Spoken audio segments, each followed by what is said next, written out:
Hi, writers. Welcome. We are going to have a fun Q&A session here today. This is kind of an encore question and answer session from the Novel Kickoff event. And so for those of you who may not know me, I am Sara Gentry. I was the host of Novel Kickoff, and I run solutionsforwriters.com. And I am joined by one of my fellow book coaches, Margaret McNellis. Welcome, Margaret. Thank you. So glad to be here. And you can connect with Margaret at getabookcoach.com. And so Margaret and I are going to tackle some of these questions that were submitted to us from some of the participants. And we're going to just have a casual conversation, hopefully answer these questions for these writers who submitted them and give everyone an idea of some things to think about here. So are you ready to dive in? Let's do it. Actually, I want to stop for a minute. We're not going to dive right in because I did not introduce Margaret. So I am going to introduce Margaret. I know Margaret so well that I'm just like, everybody knows Margaret, but our viewers might not know Margaret. So let me introduce Margaret. Margaret writes historical fiction and historical fantasy, and she coaches those, but she also coaches fantasy, romantasy, and retellings. And she holds a bachelor's in art history, a master's in English and creative writing, and an MFA in fiction. So Margaret knows a lot of stuff about writing fiction and just writing all the things, which is wonderful. Margaret has published 2 novels, The Red Fletch and Outlawed, and I love them. So I encourage people to read those books. They are in the Robin Hood world, so that's fun. And she is working on book 3 of that series. Exciting. And her book, Daughter of the Seven Hills, is a 4-person POV story. That sounds awesome.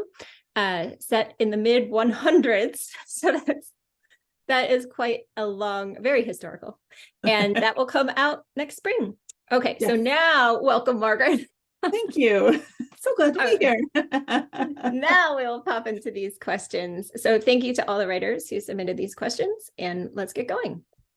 Okay, so I love this first question. How do you keep going on a long-term project like writing a novel? And there's a 2-part question, but maybe we'll break this up a little bit. So how do we keep going on a long-term project like writing a novel? And what techniques do you use to motivate yourself or to restart after you've taken a break? What a great set of questions. It really is, because I think that's something every writer faces at some point, right? It's very exciting at the beginning often, and then you get to the middle and it's just like slows down. It feels like crawling through mud sometimes. And how do you keep going? My biggest methods are to keep coming back to why this book is important and why I'm doing the work. If I'm working with a writer, why they're doing the work, because that motivation is key. That's what's going to get you through that mud. So a lot of times when I start a project, I'll actually write down why, and then I'll post it somewhere I can see it, or I'll put it somewhere within easy reach. And when I hit those points, I will reread that. And sometimes I'll add to it, revise it, etc., if my reasons have changed a little bit. And then the other thing that I do is, rather than having a set word count per day, which to me feels very oppressive, I like to just write for a certain amount of time per day. And I also give myself weekends off. I don't usually write on weekends because, like any job, it's important to take time off. If you do it 7 days a week, you're going to get burnt out. So caring for yourself and realizing, like, even if you have 8 hours a day to write, you're probably not going to be putting words down for that entire time. That can really help. If there's a point where the story is feeling stuck, I go back to the outlining process a little bit. If it's me that's stuck and I just want some time off from writing, it's one thing. If it's a story that's stuck, that's not going to fix itself on its own.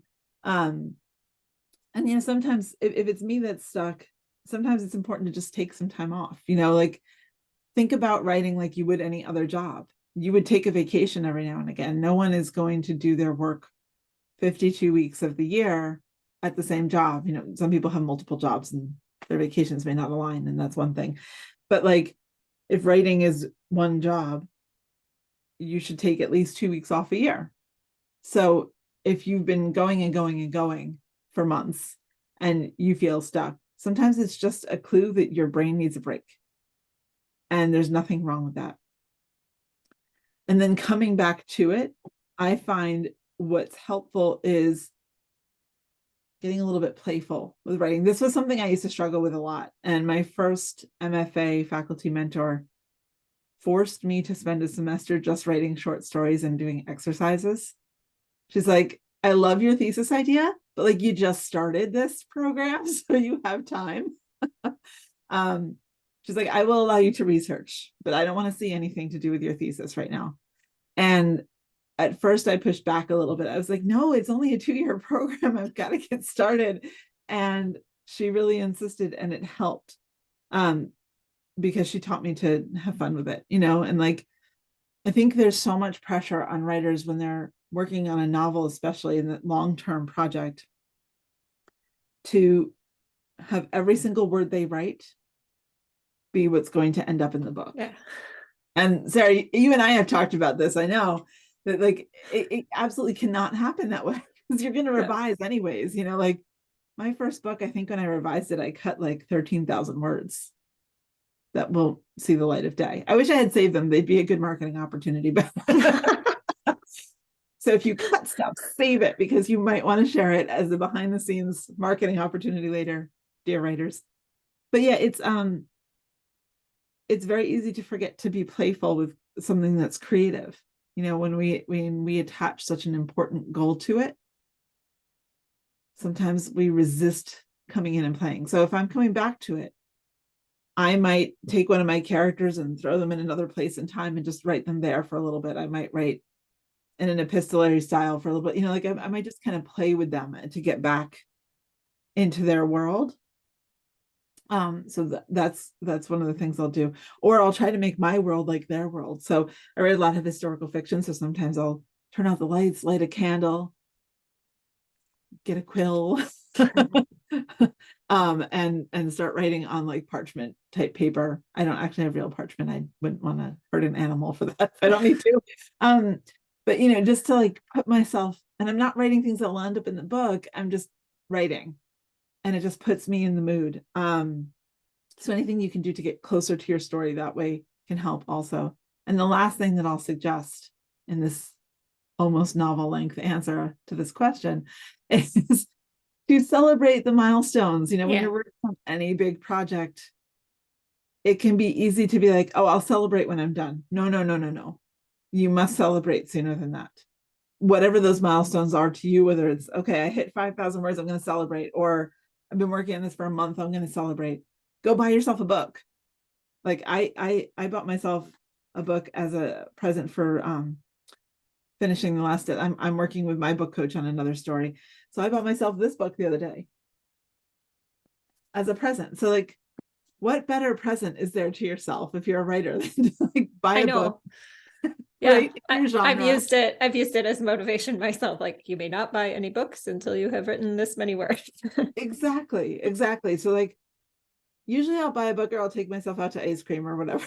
Like, it doesn't have to be a big celebration, but just something to kind of like honor the work that you've done and look forward to the next steps of it, because it is going to be a long haul. People can spend anywhere from months to a decade or more working on a book, depending on the book and their lifestyle and how the writing is going. So, if you have a goal for something, you can't wait 10 years to celebrate it.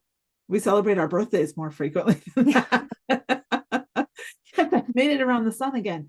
So it's like you gotta find smaller milestones to get you through. Yeah. I love that you mentioned, like, maybe let's talk a little bit about taking a break, because it's because today just happens to be, as we are recording this, today happens to be the 20th anniversary of when I ran my first marathon. And there are so many parallels between running a marathon and writing a novel. You've got like this long-term project. It's grueling. But it's also exhilarating. And I kind of feel like there's before running the marathon, like that period of time, and then post running the marathon, right? But what's interesting about it, that very first year that I ran the marathon, I was like so diligent. I was participating with the Team and Training organization, which raises money for Leukemia and Lymphoma Society. So I had like this strong why I'm doing this. I was raising funds in honor of my father, and I was with people, right? So I'm with people to help me achieve the goal, but it's still a solitary effort. No one's going to run those miles for me. And No, yeah, I love you, but I wouldn't run those miles for you. so I would donate. you have to put in the time. You have to Yeah. put in the time with regularity, but we always had off days. Mhm. You always take a break day, you know, and those days are scheduled. And so I think that can be helpful for writers as well. Like, I think people run into trouble when they just let themselves take a break without doing it conscientiously, because if you can just kind of slide into taking a break, you're not going to just accidentally slide back into doing your work. Like it's you have to be very intentional. So I love this idea of like, you know, like you said, you don't write on weekends, for instance. Like you've got this boundary around when you won't write, but it's done with intentionality, and then on Monday there you are again. Yeah. And so I would gotta just happen. yeah. So I would just encourage people to be mindful about that. And then I guess the other thing I would toss in there, I am a fan of Jon Acuff's work, and he has this book called Finish, which is really interesting. But in that book, one of the things he talks about is that people have a hard time like returning to the goal that they set out to do, because they don't make a plan for the day that they fail to do the thing. So it's like, you know, if we go with the don't break the chain, for instance, and people are like, I'm going to write every day and write. What do you do the day that you can't write? Something happens, or you just decide that you're not going to, or whatever happens, you break your chain there. And then they fail to decide what they're going to do the day after. And it's the day after that's the most important part of this whole thing. So, you know, just being conscientious about picking it back up, and like it's going to be harder. It will be harder every time you stop to pick it back up again, but you've got to if muster you your want, strength. if you want to finish the project, you have to. You don't, because like you said, no one's going to do it for you unless you hire a ghostwriter. Right? And then that's different. That's a totally different thing.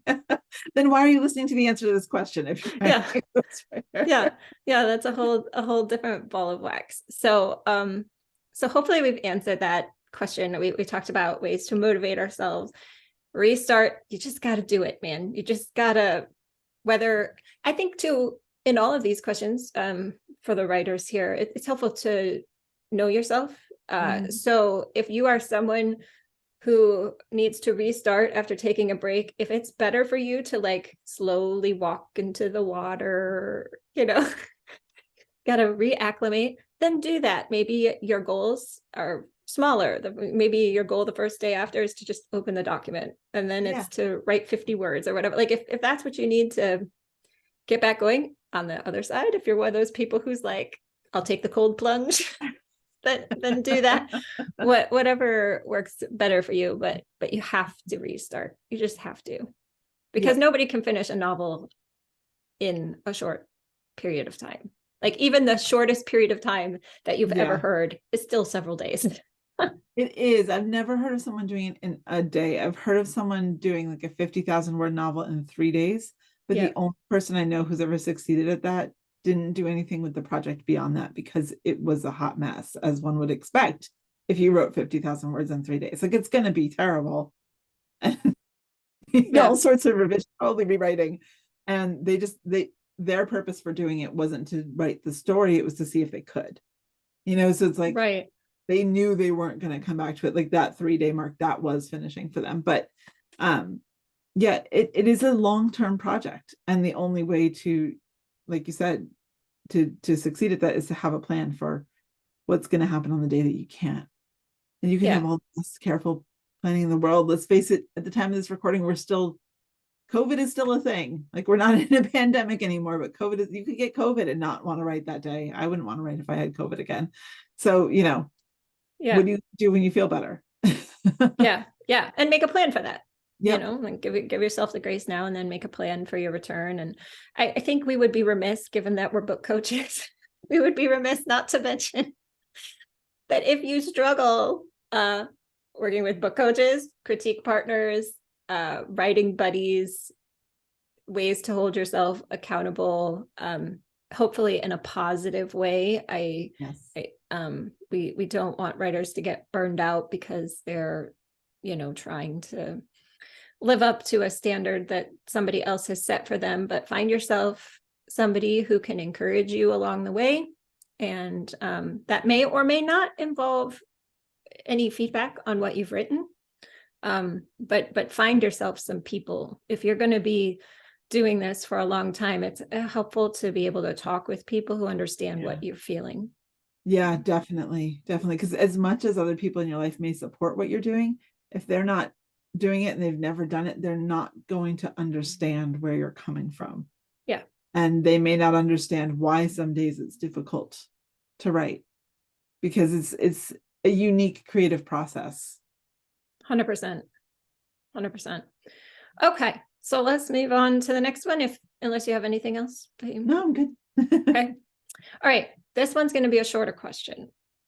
All right. So if somebody is writing, okay, so we've got American English and British English. And I'm sure this could be true maybe for other languages, different dialects perhaps.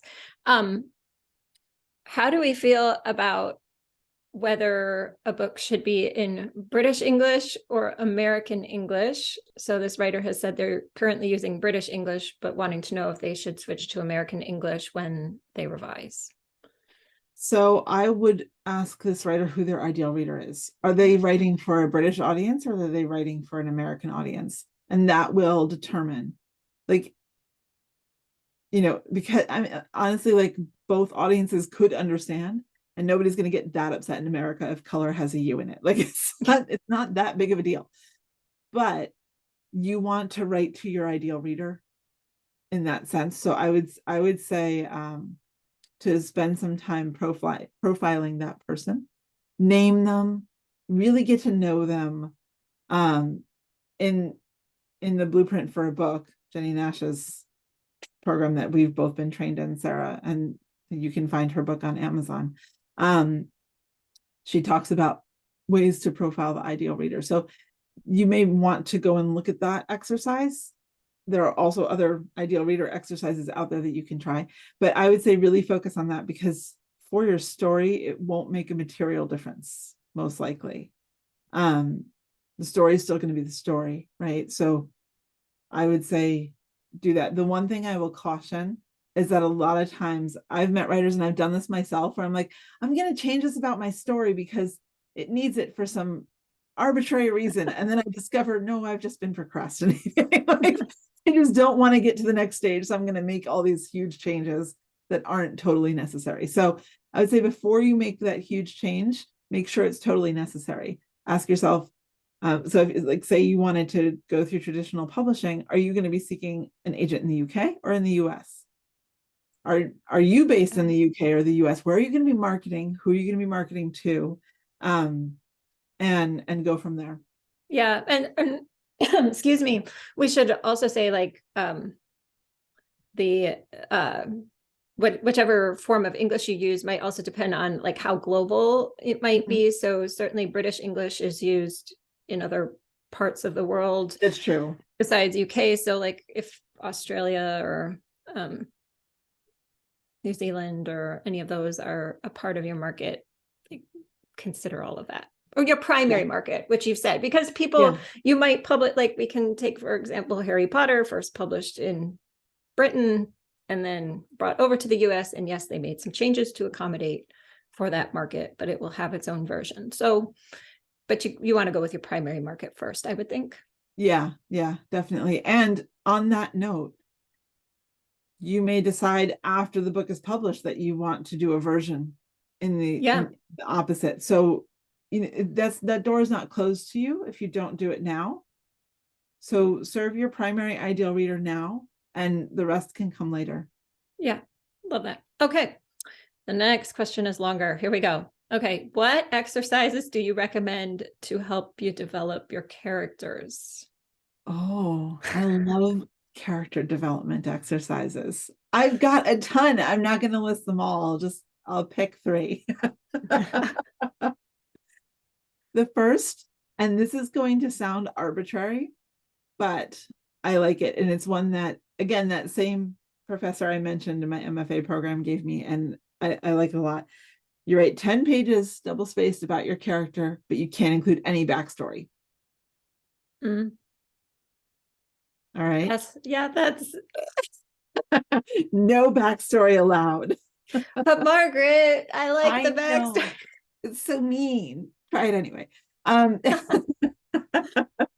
Another one that I like is to do a character resume, even if they're like historical, right? Like I've done character resumes for people who do jobs that don't even exist anymore. But this can really get to know them, on like an outward level. All right.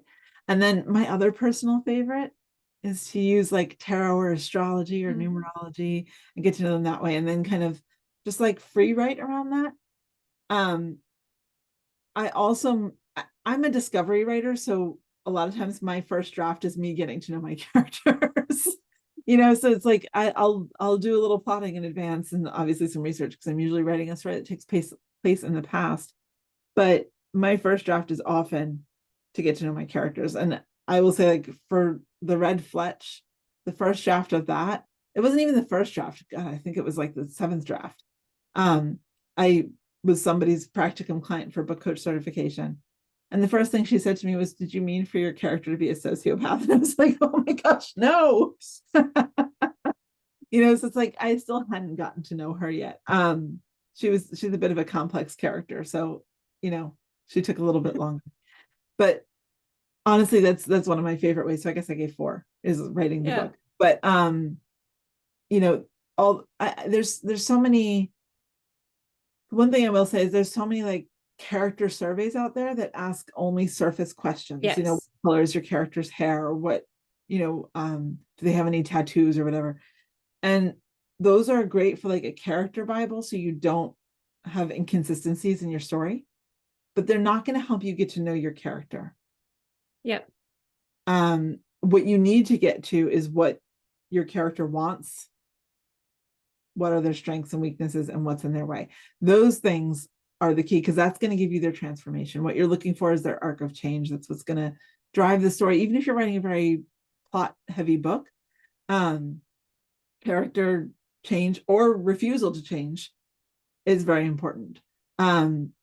So you want to do character driven exercises that are going to get to their core. Yeah I love that, because I think even with things that are perhaps a little more surface, but like starting to get into their character, things like profession, what do they do? Like, of course you will want to know that if it's going to matter for your story. It often does, not always, but often does matter if they are employed in some way, or if they're not, right? Because even that then matters. But I think the more interesting thing is to say, like, okay, my character is an accountant. Why are they an accountant? Do they enjoy being an accountant? Asking some of these other questions then that get more to the core of who they are, even though it's kind of attached to this more mundane thing about them. I think you find more interesting things if you we often joke about how we're annoying and just asking why. Yes, like 5-year-olds. But I think that's really helpful with character development. Like, oh, my main character loves, I don't know, action movies. Well, why?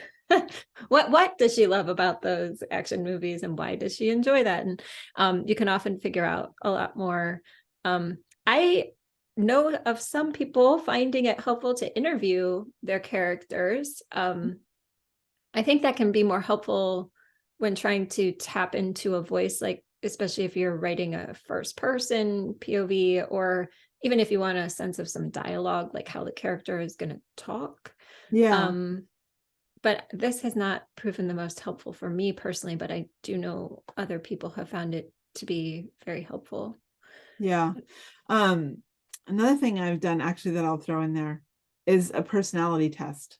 Yes, that was another that I was Take a personality test as your character. And there are billions of them out there. You could do Enneagram, you could do Myers-Briggs, you could, whatever floats your boat.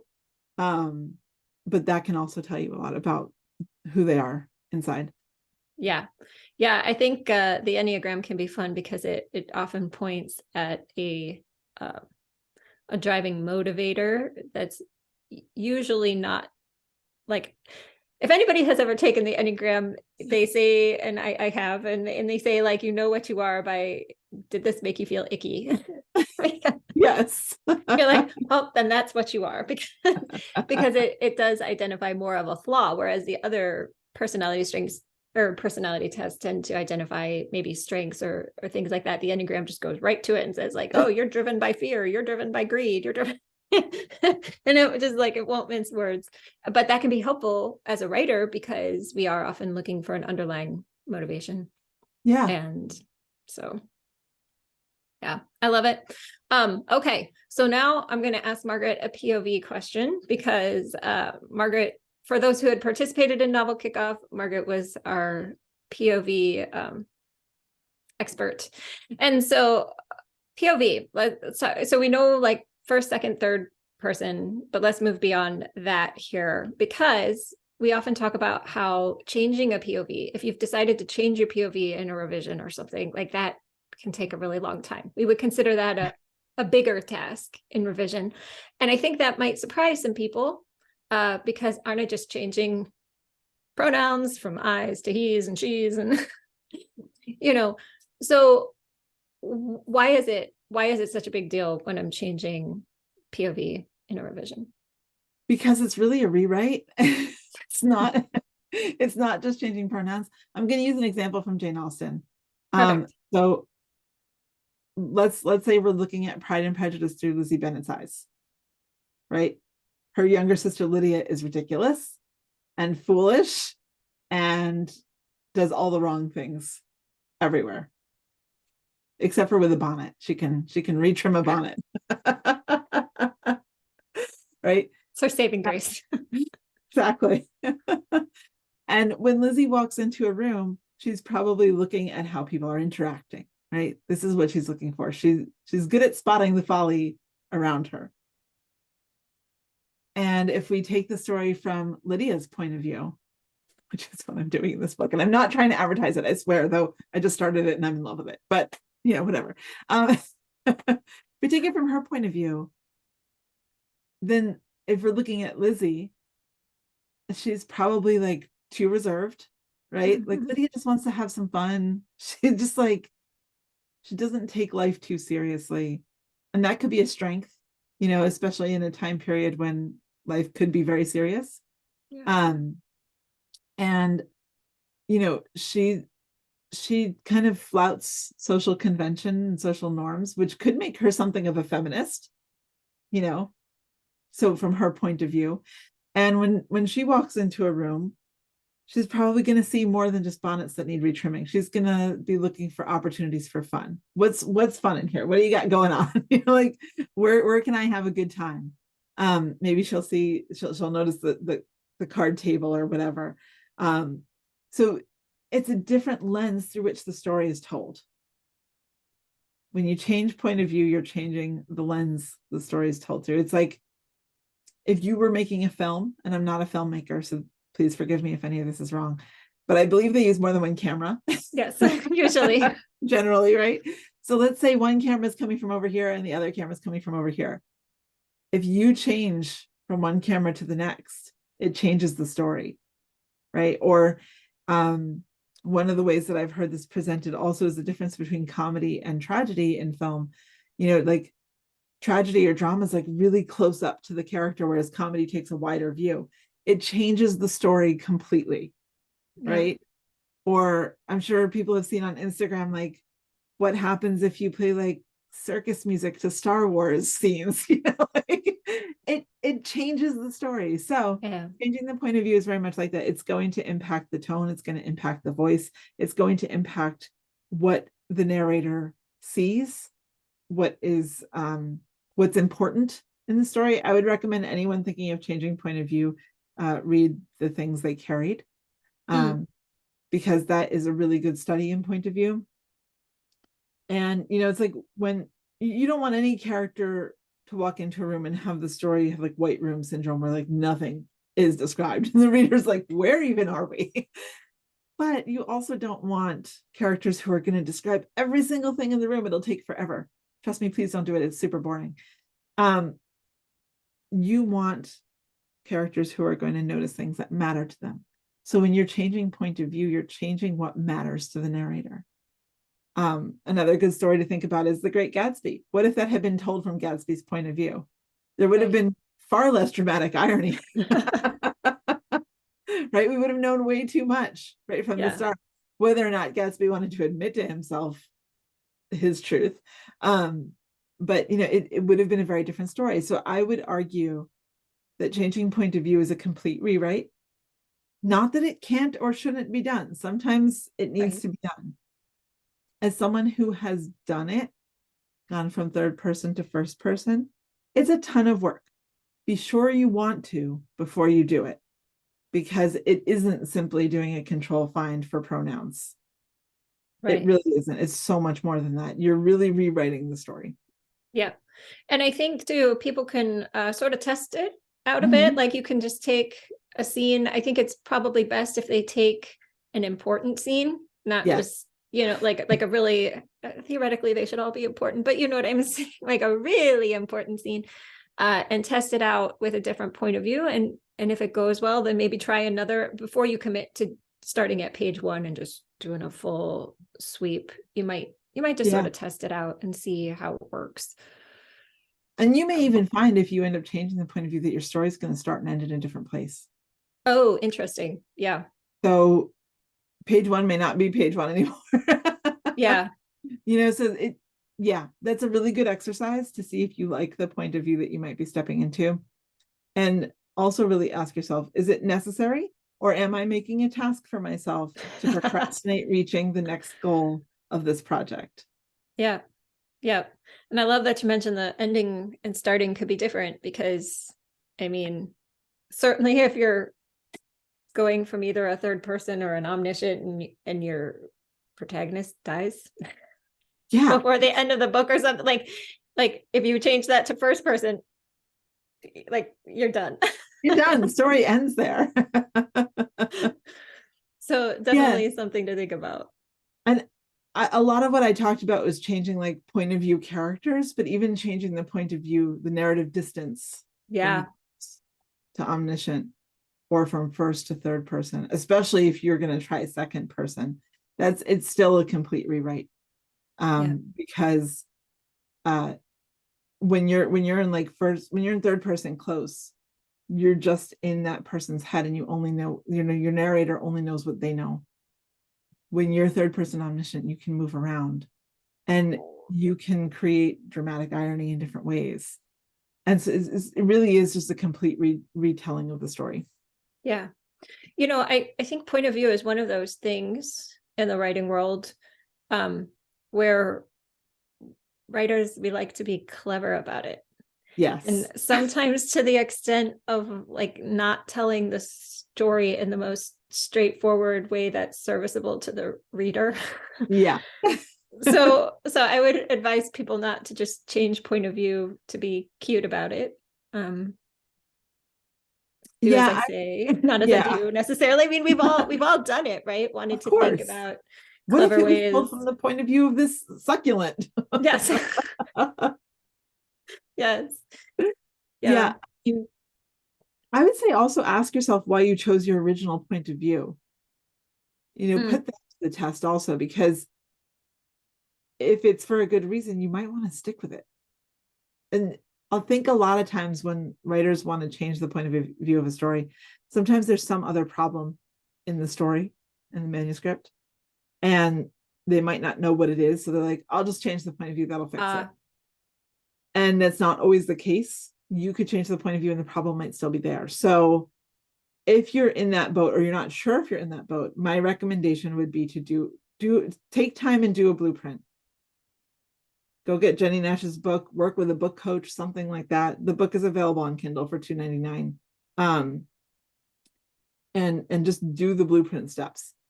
Because if you're at a point where you're considering rewriting your entire book, to change the point of view, you want to make super sure that that's actually what needs to happen. And the problem is not something else. Yeah. All right. Well, we'll wrap up with a fitting final question. How do you know when you're done? Oh, that is such a good question. My short answer that won't go on for an hour is when you can't make it any better. Yeah. When your changes are starting to not actually improve your work or perhaps making it worse, you're done. And if you're still not sure when that is, you can try giving it to beta readers. You can try giving it to a book coach, to an editor. There are people out there who can help you decide if your book is done, regardless of what publishing path you want to take. I would say if you're the only one who's read your pages, it's not time yet to send it to a literary agent. Please have someone else look at it first. Not necessarily to assess whether an agent will like it, but just to, because nobody can know that, only the agents can know that. But just to see, what their reaction is to it. You don't want your agent to be your potential agent to be the first person besides you reading your story. Yeah. So, you're done when you can't make any more positive changes, but please give it to somebody else first, just to get an opinion on it. Yeah.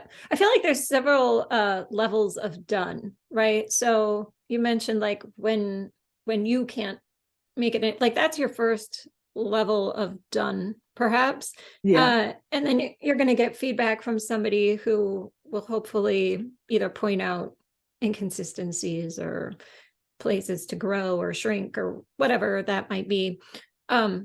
And then you've got fresh eyes and fresh information to work with. And now that gives you more skills in a way to take it to a next level of done. Yeah. Right. I mean, and then you're going to send it out. And if you are fortunate enough to get a nibble, either an editor, an agent says, yes, I would love to work on this book, they're going to send you more notes. Yep. And then you'll be able to dig into some, be able to make some new revisions that you wouldn't have been able to make on your own. Right. But now that you have information to work with it, you'll be able to, and then it will go to an editor at a publishing house. We'll do this again. And it's done when you're holding it in your hands. Yeah, exactly. When it's published. And the thing is, even then you may still find things you want to change. But at some point you have to cut the cord. Yeah.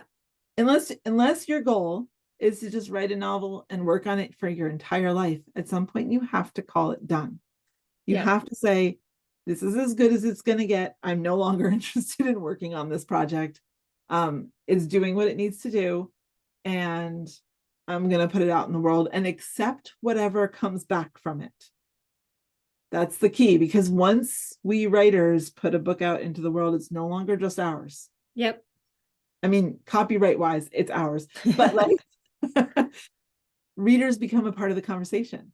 And once you put it out into the world, you have to accept that there are going to be people who don't like it, and they may not know why. And there are going to be people who love it. They may know why, or they might not. And people who don't like it may know why. Also, I don't mean to make it sound like they definitely won't. But you're giving up control of how you view your project potentially. So that's also something to consider when it's done, when you're ready to share that control with others, with the wide world, and who knows who's going to read it. Whether or not they're your ideal reader, that could be a mark of getting closer to that point of doneness. Yeah. No, I love that. I don't think people really talk about that aspect of it very much. Like, are you mentally and emotionally prepared to let this thing leave your control? Yeah. Yeah. Well, I'm a control freak with my stories. That's why I indie publish. So you can always take it back and put it back out. But people will have the old, people will have the old versions. Out. Yeah, exactly. Yeah. So that is something I ask myself, am I ready for the wide world to see this? One of the strange things about indie publishing is you kind of have to decide that ahead of time, because you have to, prepare for the market. But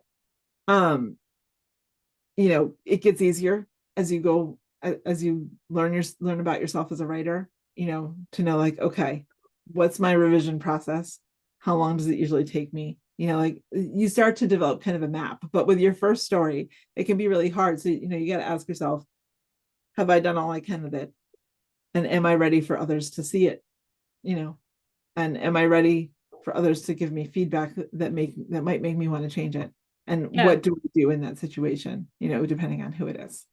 Yep. Am I prepared for criticism, whether it's useful criticism or just terrible criticism? Because you get both. All yeah, absolutely. And I suppose this wasn't part of the original question, but let me tag on. Maybe along these lines, when might you consider moving on? You mean like, so like if the book, well, I suppose really in today's market, you would always have the option of deciding whether you wanted to make this book public or not, because that control is within your hands. Whether or not you will get any readers from it, no one can tell, but you do at least have that option where maybe you didn't, several decades ago. But if somebody is like hoping to get a book deal or a representation or something of that nature, and they've exhausted what they can do with the book that they've worked on, when do we need to sort of cut the cord in a different way and think about not do the project? Yeah. Okay, that's a great question. So if you're going the traditional path, I would say, let's say that you've queried every agent who represents your genre, and no one has taken a bite. First of all, be nice to yourself. You're up against a ton of competition, and it might not even be that the writing is bad. They may have already agreed to a project that's kind of in a similar vein, or they might just not be interested, or their plate might be full, and maybe they didn't alert the world that they're closed yet to submissions or whatever. Maybe you got in right under the wire. Who knows? There's a whole bunch of reasons why an agent won't bite on a project. And so often it has less to do with the skill of the writer than anything else. I mean, like, they're absolutely inundated. So give yourself some grace, give them some grace. But then also, if traditional publishing is the only way you want to publish, you can requery agents with the same book if you materially change it and wait some time. So the question then to ask yourself is, do I want to essentially rewrite my book? And do I want to wait a year or more to query again? If your answer to both questions is yes, then you're not ready to cut the cord and just let it sit on the shelf. If it's no to either of those questions, then it's probably time to put it away. If you're choosing another publishing path, I'll just go with self or indie publishing. The question becomes, do I want to do the work required to get this where my vision is or not? And I maintain that any story can be made marketplace ready with enough time and energy, sometimes education. But whether or not you want to do it, if you don't want to do it, if you don't get excited about working on your book, people are not going to get excited about reading your book. Right? It has to excite you first.